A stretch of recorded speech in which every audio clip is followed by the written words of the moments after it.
Welcome to a look back on 2020 and the first 24 episodes of the Magpie Circle. We started back in July, and thank you to each and every one of you who've watched and listened over the past 6 months. We've really enjoyed doing it, and we wish you a very, very prosperous 2021 for Notts and each and every one of us as individuals. Part 1.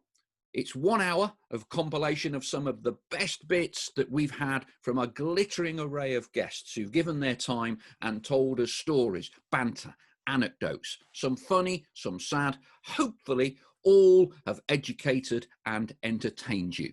Lee Hughes is in our first part 1 tonight. Who can forget his great stories about the wonderful years of the Munto era and tales of Sven and Eriksson. Shaun Derry, one of the most popular people we've had on these podcasts, tells us about how Steve Finnan used to lodge in his mum and dad's house for 6 months when he came to Notts. Martin Allen recounts the story of that great night against Nottingham Forest in the League Cup. Kevin Nicholson, some great tales from him about the Great Escape season and swapping shirts with Joe Cole. Stanley Aborah, another big name that gave us a big interview. Look back and enjoy just over 1 hour in this first special compilation episode. Is a compliment. And, yeah, the apartment and you've got all these trawlermen in oilskins. And then this most unbelievably beautiful, dressed up Venezuelan on Sven's arm. And all these like Grimsby trawlermen coming up, hey, Sven, can I have your autograph? And he got every single autograph. And it was like the theatre sat there watching. He'll wait there. Like, I've seen it outside the one ground because my friends come down from Wales and they asked for his autograph, and he signed everybody's autograph from there. But I think he was glad when I lost his phone number, Paul, because he had a few calls at 2:30 in the morning on a Saturday night, especially when we won. I trust he wasn't asleep. No, he wasn't. I took that glass of wine. Of course he was. Of course he was. Pedro did once step a little too far, though, didn't he? Later on, after Justin Fashanu had joined the club, and you were on a tour somewhere in Kenya, somewhere like that. Take the story up. I think we were over. We had to come and play a few games over in Nairobi, over that way, because John Chidozie had joined the club, and I think part of an agreement had been settled that we'd go back. And John was obviously an international player, so we'd go back and we'd play a few games over there. And we were on a training site, and we went up to this. Larry took us to this area, and it was a football pitch, but it wasn't a football pitch, if you know what I mean. It was just like, hard earth, dry earth, sand, bits of boulders and bits of rocks. So we made the best of it, and we were having a kick about. Fash was having a horrendous day's training. He was having the minger from earth. Whatever he touched just went. His first touch was the clearance, so let's put it that way. And Pedro was dig, dig, dig, dig, dig, dig, dig. And it just went on and on and on. And you could see Fash getting wound up more and more. And then all of a sudden, I don't know whether they'd had a few words. As I said earlier, you're never going to agree with each other all the time. I don't know whether they'd had a few words in private or what, but Fash went to control the ball. It looked like he tried to kick it into touch. It bounced everywhere, bounced off him. And Pedro just came out with a comment like, I can't remember what the comment was, but it wasn't a very nice one. Fash just didn't even bother looking at the ball. He just turned around and walked back up to Pedro. It's the only time in my career that I've seen a lad lying on the floor and you could visibly see the circles and the little birds going round above his head, And then, so that was training finished, and then we all went back, and they kissed and made up, but it was just one of them days where Fash was having a minger, and Pedro was just taking the pee all the time out of him, and Fash's patience snapped. Because Fash was a schoolboy boxer, wasn't he? A youth boxer, so he was handy. Well, he could look after himself, and it's just How do you know about that? Well, it's in the book. Yeah, you told me. Carry on. It wasn't on the morning of the game. I think it was a couple of days before. Right. Yeah, it was a couple of days before. Again, it was about 5 o'clock in the morning. Obviously, it was very quiet down there by the river, and there's not many cars going back over the bridge. But it was just over the other side into the enemy territory. And then I went left, and I think I had someone from the club to meet me, didn't I? Yeah, I think Dane, the club's PR man, was there with his little video camera. He was a great lad. Good lad. Dane. Great Dane. And I met him down there about 5:30 in the morning, and he had a big smile on his face. Did you tell him why he had to be there, or just said, just get yourself down there? He wasn't sure. I told him I wanted to make a video. So he filmed me walking down the pathway, and then I stood in front of the river, and then I looked back at his camera just like I'm looking here, back to, he's got his thing there. And I said, what was it, a Tuesday night, wasn't it? Tuesday night game. Yeah. I said, Tuesday night, we're, as you get to see this video, it'll be 6:30 on the team coach coming across the river. And here I am on a Sunday morning at 5:30 in the enemy territory. When you cross this river, you will be with all the Notts County fans invading the opposition. And we will take over their stadium. And without a shadow of a doubt, we are going to beat them. It's emotional now. Do yourself proud, do your families proud, and do the club proud, do the supporters proud. It's going to be a special, special night. And have no fear. You cannot have fear. Get off this bus, shoulders back, heads up, and stride in proud. And have no fear. And with that, I turned around and faced the river, took off my top, took off my tracksuit bottoms, which I had a pair of shorts underneath, and started walking into the river. It was freezing. It was freezing. I dived in, came up, and as you go under, you know what it's like when you're in that swimming pool, your head goes under and it hits your neck. You go, so I hardly had any breath. So I'm facing Dane, who's on the side of the bank looking at me. I'm about 5 yards away. I'm soaking wet.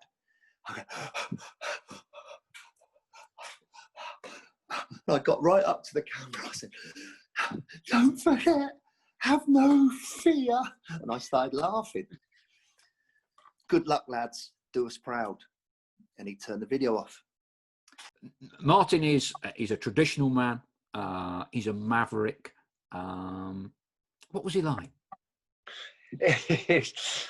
To be fair, when I first saw him, I thought, who the hell is this bloke? He's absolutely off his head.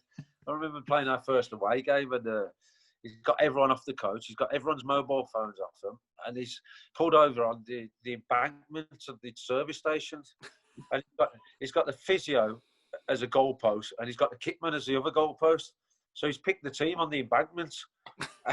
And they're on a 45-degree vertical slope with a motorway at the top. And all the cars are coming past, bibbing the hooters, calling us, Notts County fans. And the ball was a jumper, wasn't it? Was it a rolled up? It was a jumper, yeah. And he's gone throw to the right back. So he's through to the right back, the goalie. He says, "Usually getting the bushes over there. There's some bushes on the top of the embankment." So I had to go and stand in the bushes. Well, they said to put the ball down the line to use it. That's where I want it, round the side of the defence. And I'm having all these cars. Beep, beep. And the objective of this is what? Pattern play? Getting people to move to certain positions? Yeah. Visualisation? Yeah? Yeah. Something like that on the service station. But I mean, I remember the one time as well, he got the stewards in from outside. And this is and I'm inside, and he's got a ball for every. He wants you to get in pairs, so there's a ball, and the steward had to go with one of the players. I think he went with me, the steward. Yeah, this was before. This is in the home dressing room before kick-off. About 10 before kick-off. Yeah.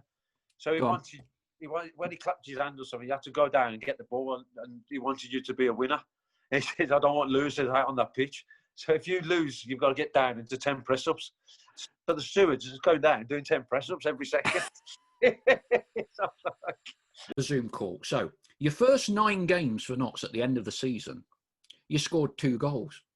In your next 96, you got 1. What happened?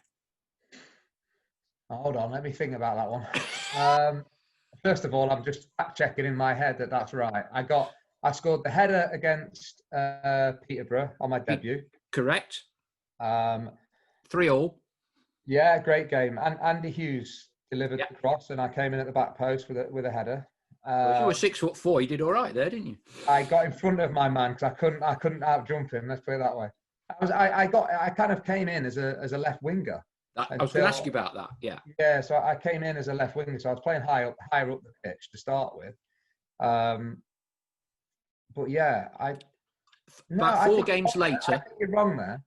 I scored more than that because I remember the worst miss of my life ever happened. I think it was Bury at home or Tranmere at home, someone like that.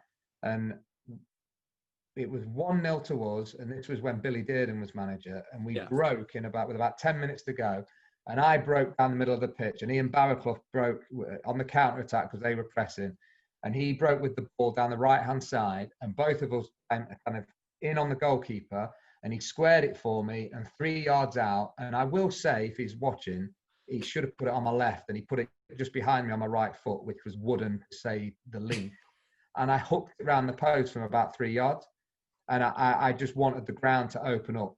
It was the first experience I've had of an absolute glaring miss, because most of my chances were kind of half chances. And it was painful. And I went in and the lads tried, they thought it was hilarious because we ended up winning. So Billy Dearden came in shaking his head and kind of trying not to laugh at me. The lads were absolutely in tears at how bad a miss it was. It was kind of one of those taxi moments on Soccer AM. And then the following week, we played somebody in the FA Cup and we won 7-2, and I scored a header in that game as well.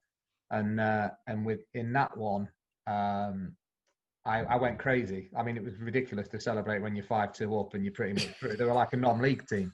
But I just remember the feeling of absolute relief that I'd actually scored and felt like I'd made up for my miss the week before. So with that and the goal against Huddersfield, and I scored against Bristol City, so I'm already ahead of you here. I'm going to blame my son or Wikipedia. Yeah, you need to get better staff. Yeah, I need a better stats man, don't I? Need a better on the bus. And them days there, we used to have one of the YTSs do the fish and chip run. So basically, the young lad would take the orders from the senior pros, and then half an hour before the final whistle, you'd have to scarper off to get the fish and chips and put them on the box, and then put them on the bus for the senior pros. So, talk about recovering and nutrition now. That was your recovering nutrition then in the early 90s. So I was going down as a fish and chip boy, and halfway down, Neal Warnock called me and said, look, Craig Short was having problems with a toe infection. And we brought you with us not only because we thought obviously you're deserving of the trip and we want you to look after the players, but just in case he couldn't make it, we wanted to give you your debut. What do you feel like? You feel okay? And I was kind of like stunned, as if to say, are you being serious? Because we're going to give you your debut today. So get yourself ready. You won't be doing the fish and chip shop run. You'll be marking Ian Wright. And that's how I found out about my debut. Against Arsenal with Ian Wright and Alan Smith up front. I think me and Lundy played at the back in the end because Yatesy had to go off with an injury. So you had a 17-year-old young boy and then striker Gary Lund playing at the back against Alan Smith and Ian Wright. That cost them the presentation of the title, didn't it? Yeah, I was lucky to get out of there. I'd scored both goals, and coming out of Upton Park, you had to walk sort of past the fans to get to the bus, and I was getting serious abuse. Because they were in pole position, weren't they? There was nothing really on it because we were already in the playoffs. You scored, is it 2 goals? One at the far post coming in, I remember. Nah, both outside the box. I think one left foot at the edge of the box, and the other one was right top corner. Yeah. I've dug them out on YouTube to show the kids, but they weren't interested. But yeah, no, I mean they were flying at the time, and I think they only needed a draw to win the league. I think they had to transfer they had to fly the. It got a helicopter, wasn't it? And it whizzed Yeah, up to Oldham. Oldham, yeah.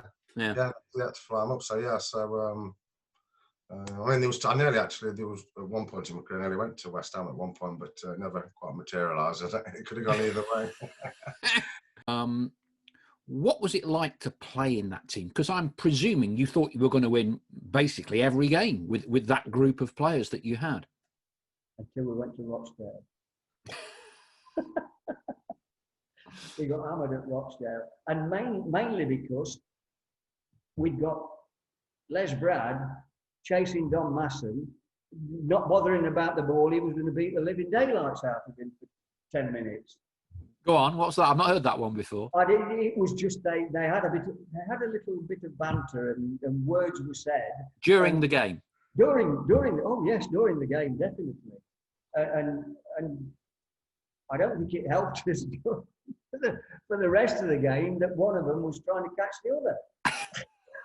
I had 2 spells under Neal, obviously one at Notts where he took me from non-league and a couple of years at Sheffield United. He'd calmed down a lot at Sheffield, let me tell you. I mean, volatile wasn't the word when he was at Notts, but no, I mean, I remember when he signed me. At that time, he used to get so many points for a booking and so many for a sending off, and he didn't realise how many points I had, how many times I'd been booked. I think I only had 1 booking for Notts, and I was suspended for about 3 weeks, and it came to pass that I'd got the record ever points accumulation for that time of the season for bookings and sendings off. But he quite liked that side of my game, Neal. He liked the fiery side and, a bit of the small man syndrome and a bit of an aggression. So he liked that. And I just remember, what a real eye-opener for me was on Thursdays when we used to train at Boots. I'd say, right, lads, studs and boots on. And you think, what's studs and boots on a Thursday? And he'd play 8 and 9 aside on a 5-a-side pitch. Anyone that pulled out a tackle wasn't involved on Saturday. So you'd have us basically kicking lumps out of each other on a Thursday morning for a game Saturday. But yeah, he had his own way of doing things now. But I think you look now, he's at the latter end of his career, and you look at the record he's had, and he's had an amazing career everywhere he's been there enough. Not just signing you, they signed Paul Harding as well. Did you know anything about that? Well, actually, it's a funny story. It may or may not be in Neal's book, but I remember we played Notts County pre-season. Okay. And I think Shorty and Dean Yates were the centre halves. I was centre forward. I didn't know Neil Warnock was there, but I think I know that a lot of scouts used to go to Barnet games. But this night, I can't remember, no idea what the score was. But later on, I understand that Neil Warnock was coming to watch a left back that we had, or he was interested in a left back. And obviously in that game, he got to see the left back, and myself and everybody else obviously were on show. And I think I, took got their attention from my performance. I don't actually remember particularly having a very good game that night, to be honest with you. And then as the story goes, I think they came back to watch Jeff Cooper, he was a left back. And we had a flying start to the season. And Paul and I caught his attention.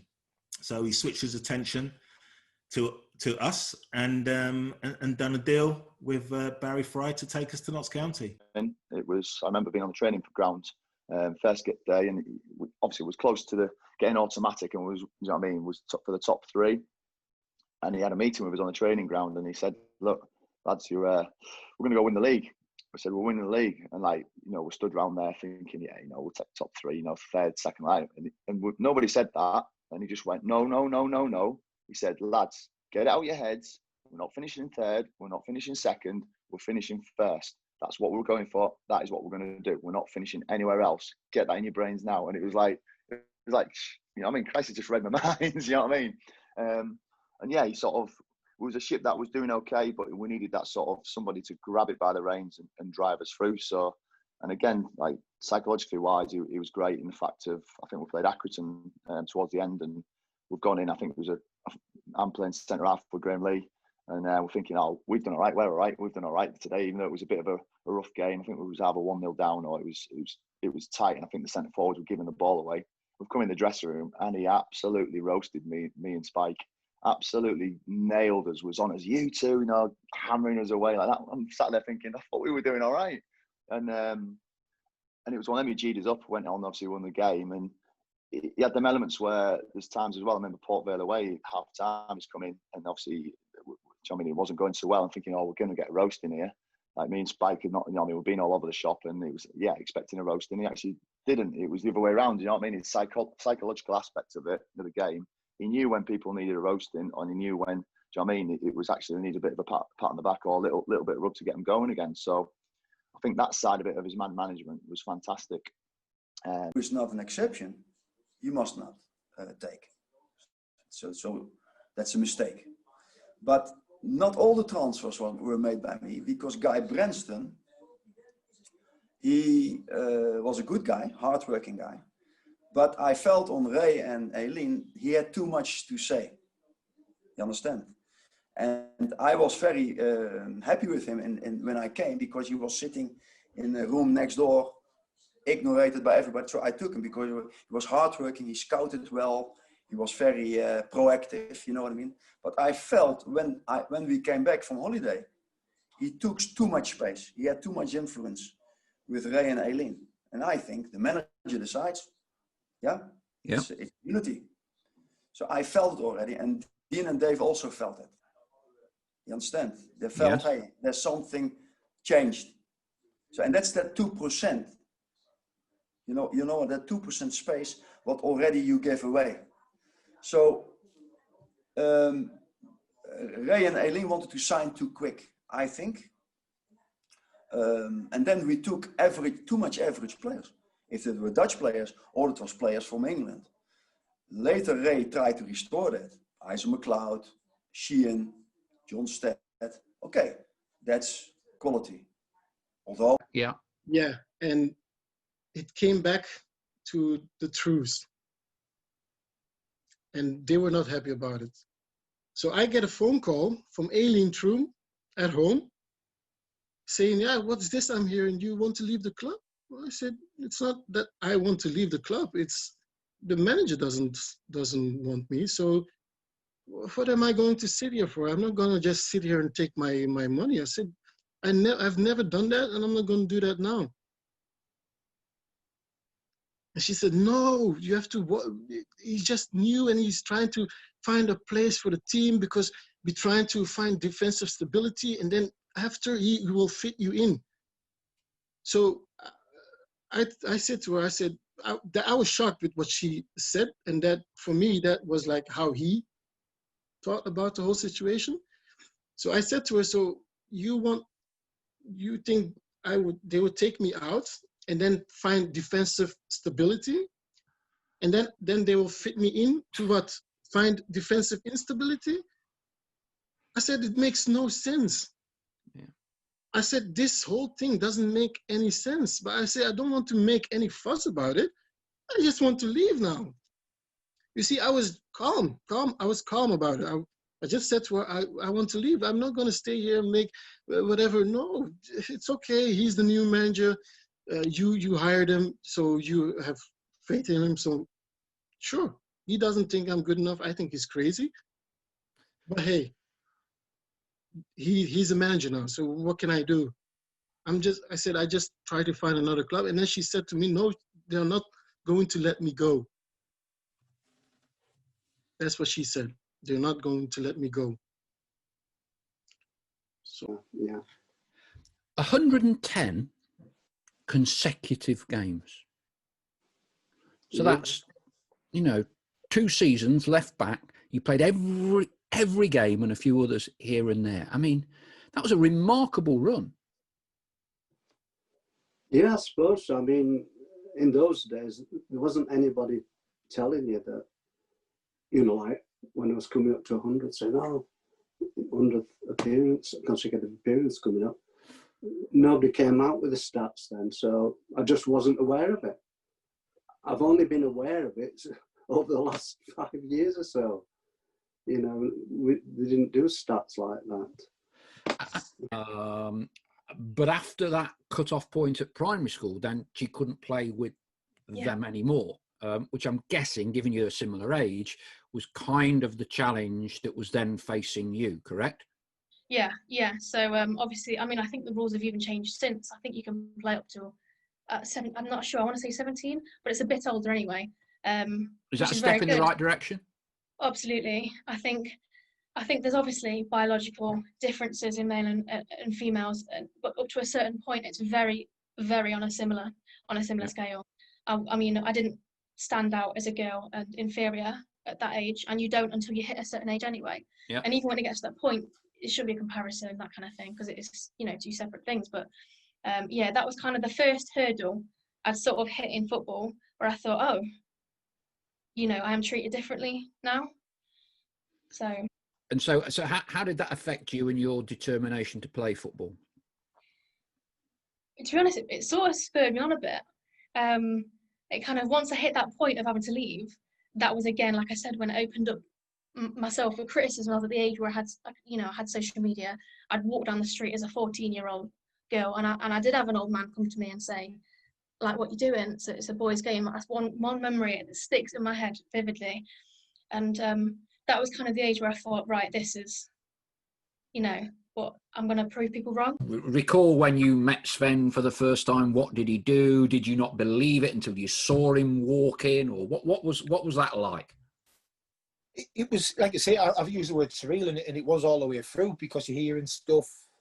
You're hearing Roberto Carlos. You're hearing, honestly, you were at the time when it was like Figo, and it was like, I don't know what to believe anymore, because who would have believed Sven would have come in? And I remember the game against Forest pre-season, the crowds, the cameras, it was ridiculous, actually. But Sven himself was a very polite, demure character. He wasn't in your face. He was very softly spoken. He was very well mannered, almost shy. It was strange.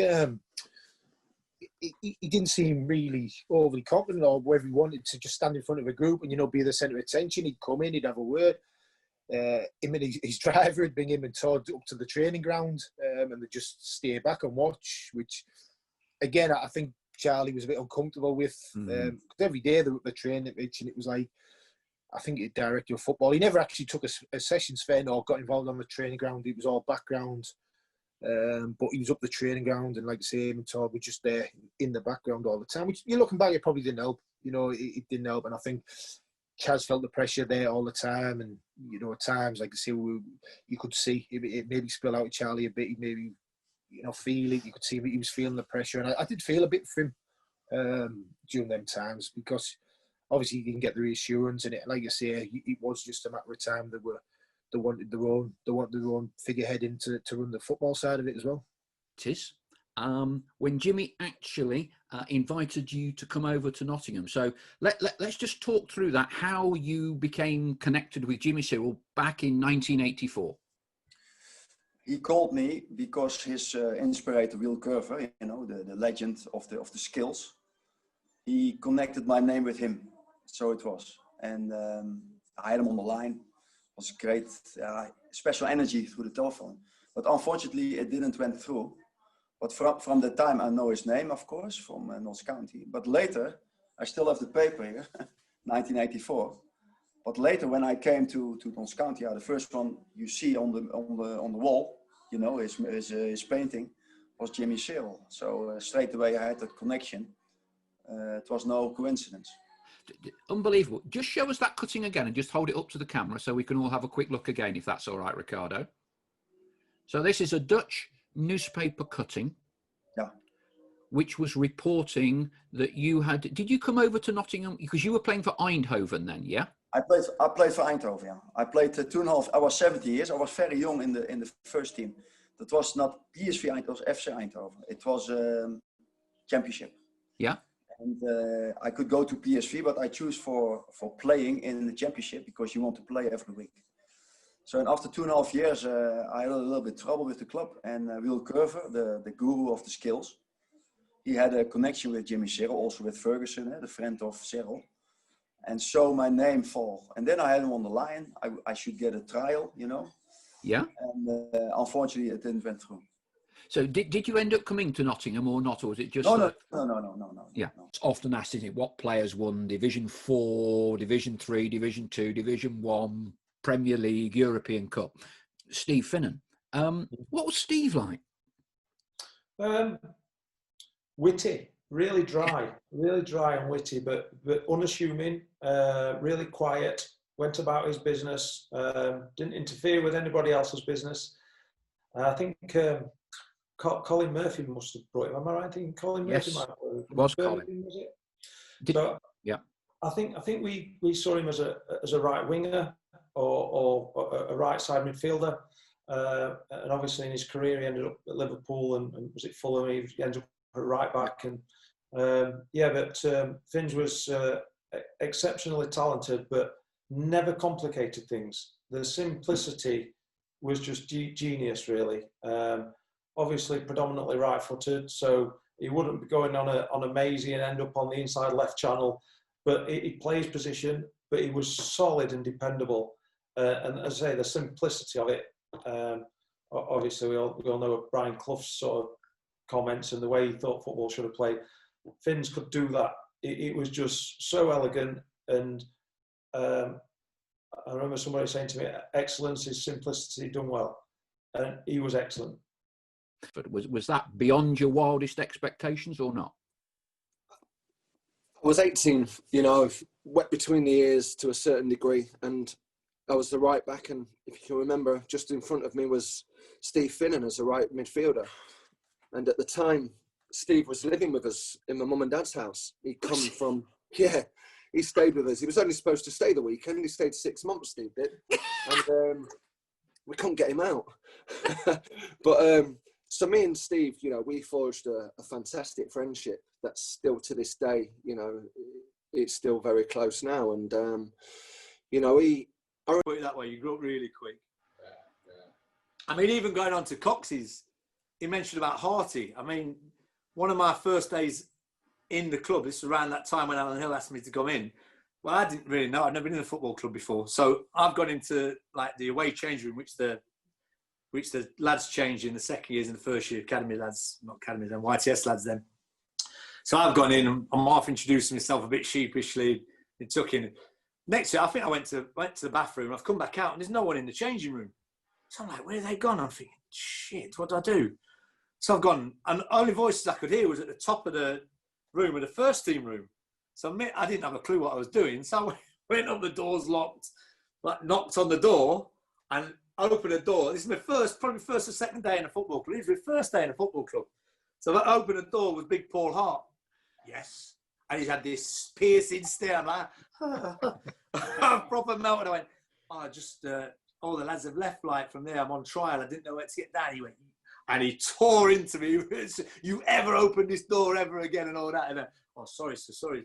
So I don't know who he was. And in the end, he ended up I walked off and I apologised and walked off. He must have liked me not saying anything back.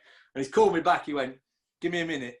I said, all right, because they was driving to the training ground. So on my first day, I turned up at the training ground with the club skipper, Paul Hart, and I was in the back like that. So he took me down in there, and what a guy he was. I mean, but when he opened that door, I don't think I've ever shit myself so much in my life.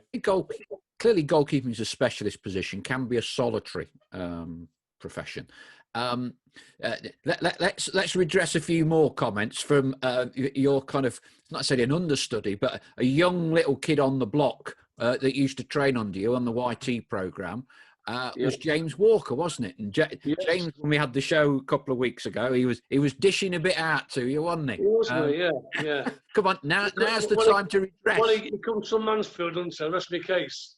Sutton in Ashfield, I think he would say. But... it's close enough. So he used to say that, he cleaned my boots well, not very often. And he got a bit of money. I think he used to get about 20 quid.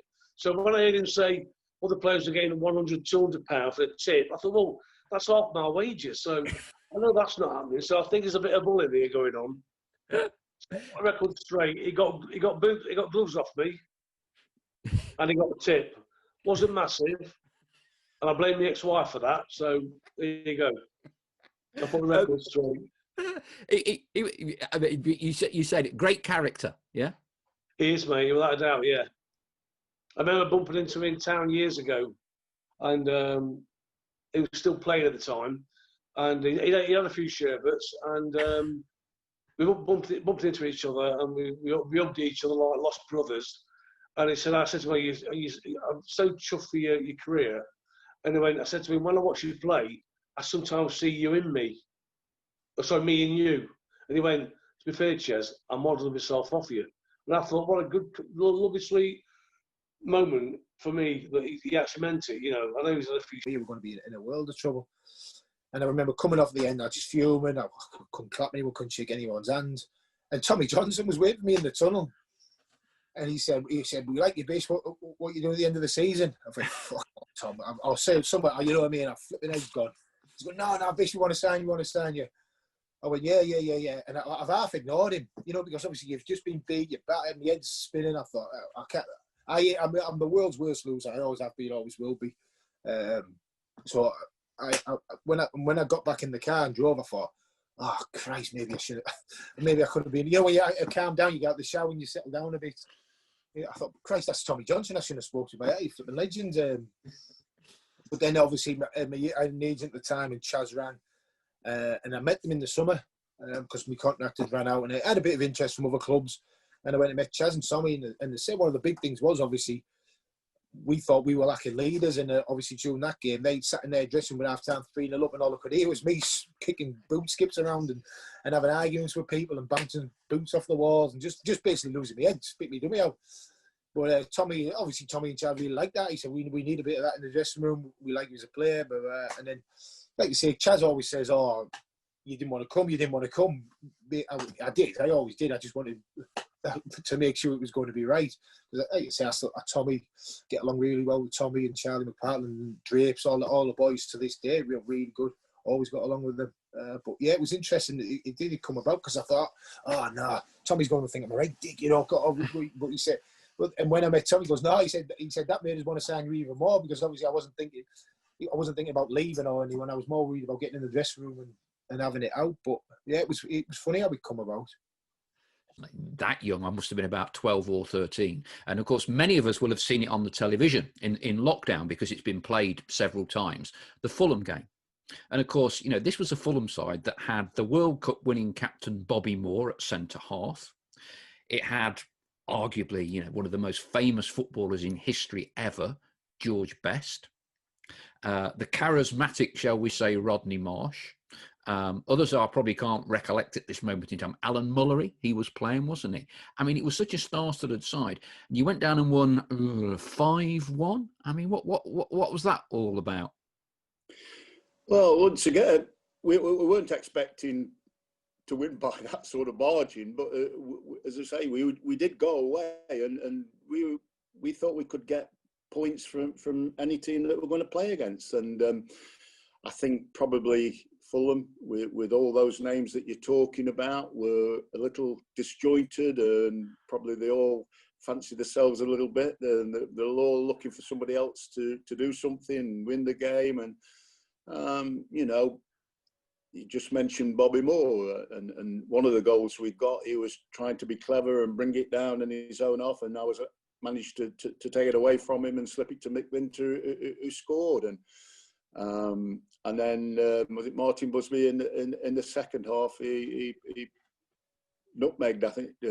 He tried to control the ball in the box, and it bounced off. And you know, maybe that's not showing the respect that we should have got from them. And you know, we worked hard. And Stevie Carter scored one of the greatest goals in that game that you'll ever see. He picked up the ball probably 30, 40 yards from our own goal, and he went through and stuck one right up in the top corner. This is one of the best goals you'll see. We'd signed Chris Wilder, and Christie was struggling with his ankle at the time, and I was asked to play right back in a just a in-house 11v11 kind of a 30-minute training game. And I remember playing this ball from right back, and I kind of played a lofted pass over the back four into I think it was Tony Battersby, and Bats has controlled it and put it in the bottom corner. And Colin, you know, the way that Colin was, he'd go, oh, you know, that was a clever pass, Shaun. Can you do that again? So I've got it on my foot, And I went, and it dropped straight on Batson's foot, and he went, "That's got you in the squad for Saturday." Well, the squad was travelling to Blackpool, and we were in a hotel beforehand, and I know I'd gone as the 19th, not the... my last year full of selective travel, even though he was close to 50, I think. And he was still a good player. And that was the connection that got me to Keyworth. And then I think Notts was struggling for players for the reserve team at the time. And Bob was a big mate of Mick Walker. Yeah. And Mick ran him one day and said, "Look, I need a couple of players for the reserve team. If you've got anybody that you'd recommend that's worth having a look at." And Bob recommended me. And I went along for a game against West Brom reserves, which we drew 1-1, and I did okay. And from there, Mick said, I was working night shift at Plessy in Beeston as a telecoms technician, and Mick said to me, "Look, you've done all right tonight. We've got a game at Newcastle next week. You want to play?" I was born in the northeast. All my family are Geordies, so I was desperate to play in that game. I said, "Yeah, I'd love to play in that." We went up there, drew 1-1, and I did quite well again. The following week, they were playing at Old Trafford, and I'm a lifelong Man United fan. So I was desperate to play in that game. He said, "Come along, play in that game." We went, and I scored. I scored in the Stretford end. Again, we drew 1-1. And after that, he said, "Look, you're working nights. What about coming training with us during the day, having a trial for a couple of months, and we'll see how it goes from there." And that's really where it took off from.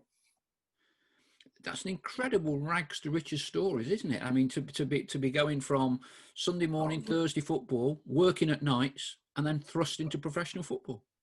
I was having to pinch myself, Paul, if I'm honest. Until to jail. Did he pull you and Tommy early on and say, "Look, you're going to be part of my plans, but this is what you've got to do"? Or how did he manage people? To be fair, that was a good point. I mean, he used to drive me and Tommy mad. He used to tell us we were playing one game and we would drop for the game after that before we'd even play that game. He'd say if we played like a bank holiday or something, we had say 2 games on a Saturday and a Monday. He'd say, "Oh, you're gonna play Saturday," says, or "You're not playing Saturday. I'm going to play Monday," or vice versa. You were thinking, what if I play Saturday and score a hat-trick? And it'd still leave you out. So it was mind games with us. I think he knew, looking back, I think he knew we were both mentally strong enough for it. And I think he knew how to sort of like push our buttons a little bit and get the best out of us. Ducks were in a row, and the club was doing extremely well at the start of the season. Very well placed. But then in came Bolton. That's right. And then he left. He took us all out for a night. I was going to ask you about this. Yeah, I can remember it. We all went out. He said he's going to take all the lads out. So went to a nightclub in, I remember whether it was a Tuesday or Wednesday night. We went out and we trained hard that day. I remember we had a hard day, and he says, "Everybody's out." And we all had to go. It wasn't like, it wasn't one where he says, "Us, if you want to come out with us," it was everyone has to be there. So we all went out. We all had a great night. And then time we all came home, we had a phone call to say, "Get yourself down to the ground." And I think he had put his resignation under the chairman's door. And we all sat there, and everyone was telling him that he left. And that was it. Sam was gone. What were Neal's strengths? What was he good at? Just motivating. I mean, he knew when to pat you on the back. He knew when to give you. He didn't give you bollockings. Like on a match day, say you'd had a bad result, say, he wouldn't say much after the game, because he always says to people that when you're in the heat of the moment, you might say something you might regret. So he'd have you in the next day at his house for a coffee at 9 a.m. So basically, what he's doing is he's messing your Sunday up. We had in our day we had day off Sunday. Yeah. So he'd drag in at 9 o'clock and he'd sit watching the video from yesterday's game, and then he wouldn't say anything to you. But if you made a mistake and it popped up on the video, which it would do, he knew by looking at you, you go, "Oh my God, was that bad?" That kind of thing. Do you know what I mean? And we'd be done by about 1 o'clock. But by the time you got home, the Sunday was finished. So that was your kind of a bit of a punishment, really. But he was a great motivator. I mean, I'll tell you the story at Wembley, the second time at Wembley, and to get to the First Division. We had a meeting with the chairman, and the chairman offered us double bonus if we won the game tomorrow. And Neal said something to me, I didn't even hear him. So we all toddled off to bed, and I knock on the door about half an hour later. And it says, Ches, have I upset you? Can I buy you a whiskey? Which is a bit odd. Also, I don't know what you mean, Neal. So something I just said, did I upset you? I said, no, you won't upset me. I said, I'm looking forward to getting tomorrow. I'm buzzing. So that's what he'd do. He'd come to your bedroom to ask if you're okay, you know, and not many managers do that. I started off at Forest, believe it or not. I know there's a bit of a history, yeah. And it was my great granddad who was staunch season ticket holder at Notts, and basically told me I wasn't going to sign. So sort of came across. Is that right? Seriously, your granddad wouldn't have it. It was my great granddad. Yeah, I was at Forest from a kid all the way through, and I think Slady was Slade was. She had something to do with the schoolboys and etc. I started off as a centre forward, and Slade put me back to being a centre back, and then sort of got me in the back door. I was getting called out of school and playing, the old A-team games on Saturday mornings when it was any age group, and that's it. Just went from there. It's I agree with Shirls that when I look back, it was probably my best years ever. They just sort of ran up the middle, and Don had the ball just outside the angle of the box, and I just screamed for it, Don, and he just had a quick glance up and saw me coming, and he just squared it. And I'm in the middle of the box now, and I just hit it first time, and he went about 6 inches off the ground all the way into the bottom corner. Well, believe it. So I jumped up and I ran forward. I did a forward roll by the side of the nets. All the players came and jumped on me and celebrating. And then I don't know why I did this, but as we were running back to our positions, I got to the halfway line and I turned my back to the County Road stand, bent over, pulled my shorts down, showed them my backside, pulled my shorts up, turned round and started giving them the V sign. And from the crowd noise, because there was a decent crowd there, about 11,000, I think, and the crowd noise, they were pleased obviously that we'd got a goal. And suddenly when I did that, there was a bit of a moment of shock, and the noise level just seemed to drop as I did it. It was quite funny, really. So anyway. And you did it, before you go on to the next bit, you did that because as a left back, up and down the side, you kind of bear the brunt of a bit of criticism, yeah? Yeah, full-backs and wingers particularly got the stick, from the crowd. And at that time, I just had an opportunity to go and get another championship club, but I knew I was coming towards the end, Paul. And they said to me, listen, we really could do your help, and we know that, you're looking for a club. There's Notts County, your home club. There's a potential of the youth system setting up in 18 months to a year's time, but we need your help, Michael. And I went home and thought about it, and I decided to turn down the lure of going to another championship club, twice the wages, Paul. Really? Because the club needed help. And that first season there, near Charlie, we nearly went with, I don't know if you remember it, we saved off relegation into non-league. And so with all the emotion of that decision and actually achieving it, it was something that I really, really looked upon as, probably one of the highlights of my career. Not a lot of people know it because it didn't come with silverware. Usually people say, oh yeah, I've won the league or promotion. And there has been those highs and lows. But for me to put my career on pause at that particular moment and go back to Notts County and achieve staying up. And I remember that final day where the fans were absolutely, going bananas with themselves. It was really up there. Well, I didn't know that. I'm sure most Notts fans don't know that. But me personally, I'm sure all Notts fans would say a huge thank you, because I would possibly suggest that if you'd not come back, we would have probably dropped out. We would have probably dropped out because it was a close run thing last game of the season, wasn't it? it was You touch know? and go, and I know Charlie and Dave, Kevin and Tommy were all, you know, besides themselves, and you know, we had some real frank discussions before I actually agreed to come. You had Curtis Curtis Thompson was, I think, only 20 or 21 at the time. So, although I think Curtis, that's the thing I had a disagreement on, because I didn't always agree with Ricardo on some things. For me, I thought that he should have played Curtis Thompson a lot more.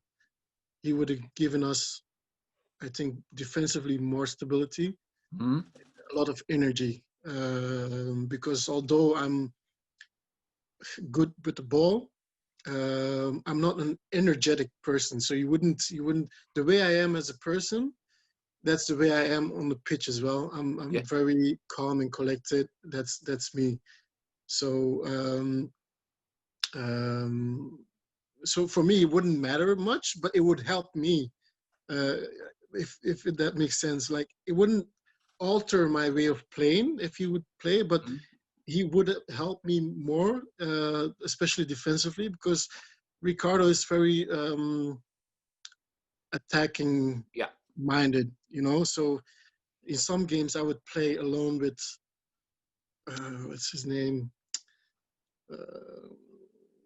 Liam Noble. Yeah.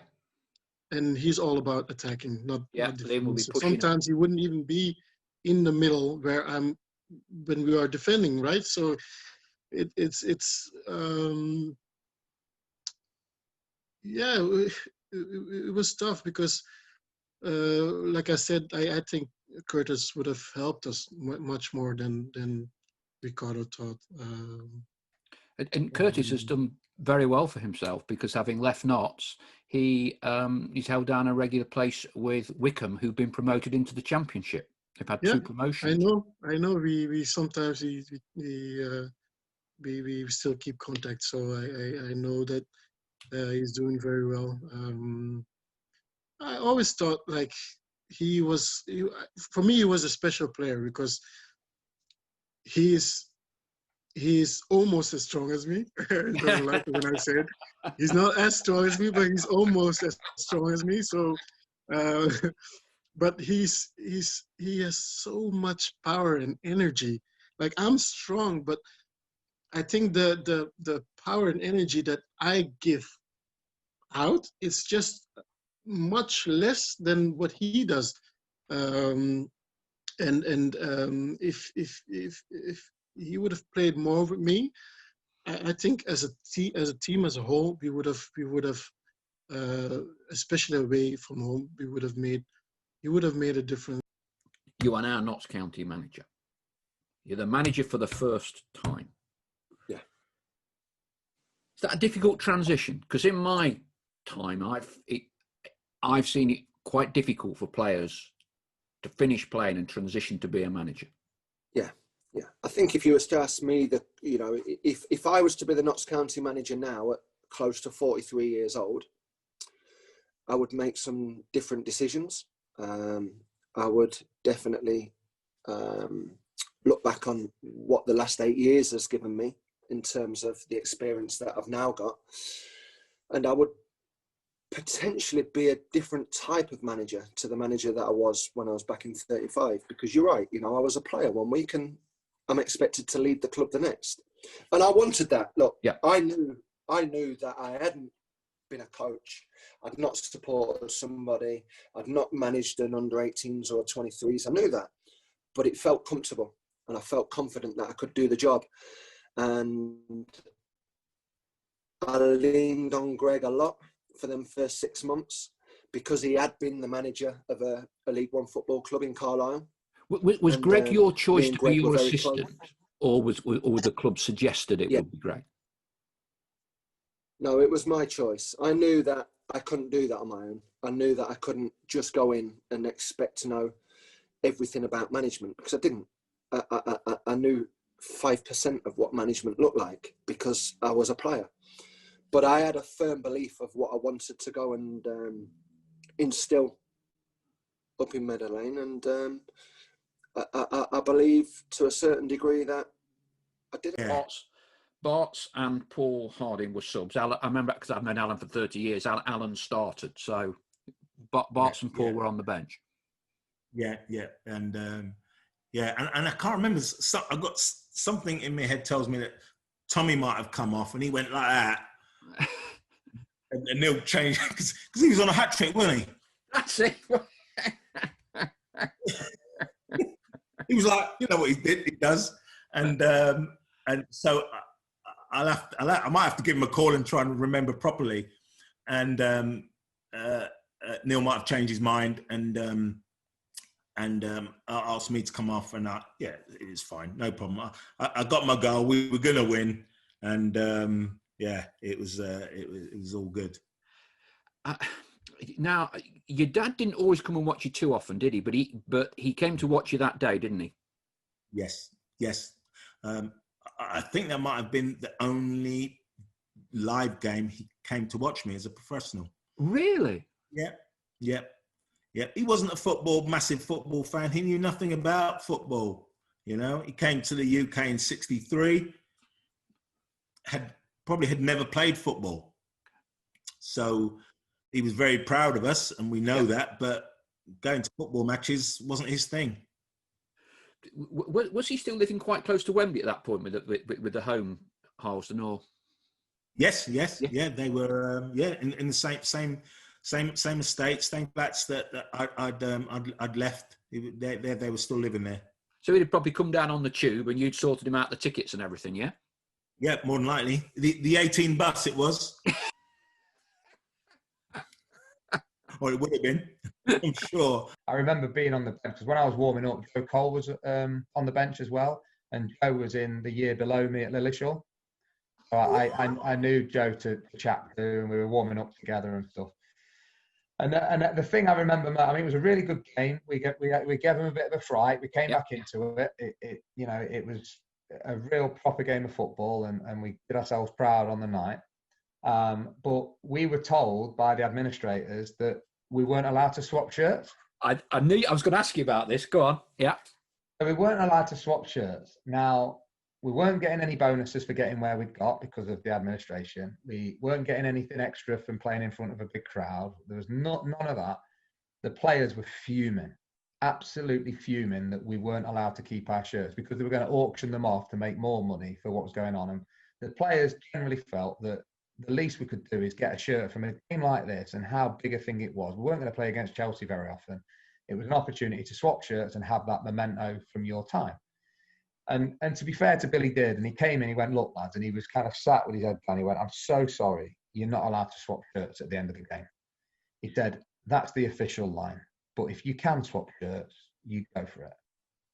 And we finished the game, and a few of the lads went up to their players and went, can we swap shirts? As it happens, Chelsea had been told that they couldn't swap shirts with us because they had to keep their shirts to be auctioned off.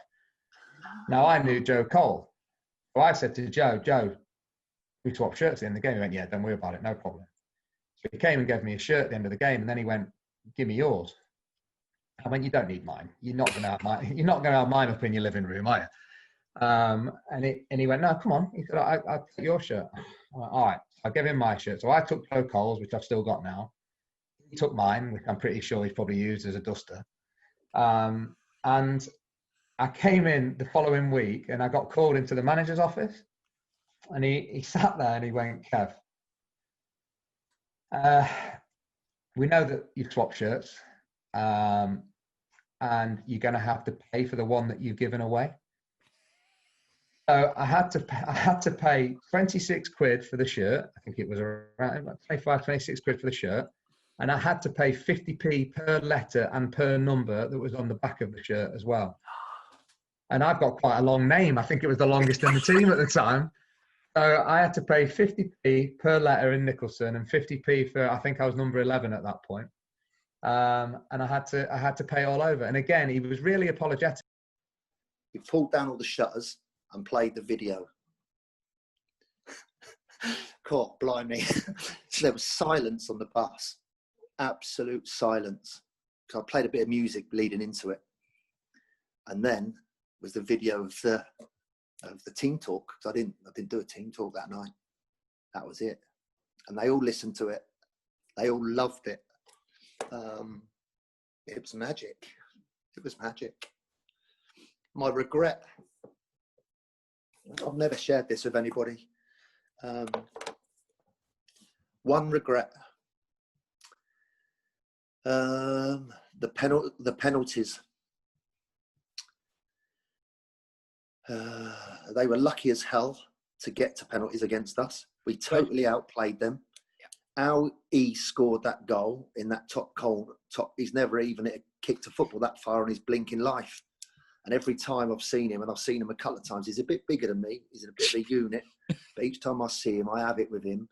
And I don't say too much to him, but I let him have it, that he was lucky and it was a fluke and blah, blah, blah. Anyway, going back to my regret. We'd organised the penalty takers. And with penalty takers in my head, you always had the best penalty taker was always number 3. The second best was number 1. And the third best would be number 5, if that makes sense. So you'd have you got strength all the way through. My regret, I was sat on a chair just outside the dugout in the technical area, looking down towards where the penalties were being taken. We had a chance to win it with one player taking a penalty, if you remember. He wasn't 100% confident on penalties. He was brave to take it. And I don't ever get this wrong. I don't blame him for us not winning. But in my gut, I think about it all the time. I should have ran onto that pitch and got Stuart Nelson to take the next penalty. Now, that's no disrespect to Lee, none. I think Nels would have just smashed it as hard as he could, never taken a penalty in his life. I should have done it. I regret not doing it. And the only big mistake you make in the job that I do is if you dilly-dally and you're not decisive, that's a mistake. If you do substitutions and you do things, but you're positive with them and you think they might work, that's okay. But it's when you dilly-dally and you don't do something that, in my brain, small, is crucial. I should have got Nelson to take that penalty. We would have beaten them. But what I think it gave us all was self-belief. It was good for our fans to realise that we were actually doing something and we were going in the right direction. Afterwards, I think we cried. It's still emotional now. It was a magic night. It was a night I'll never forget. It was one of the best nights of my career, without a shadow.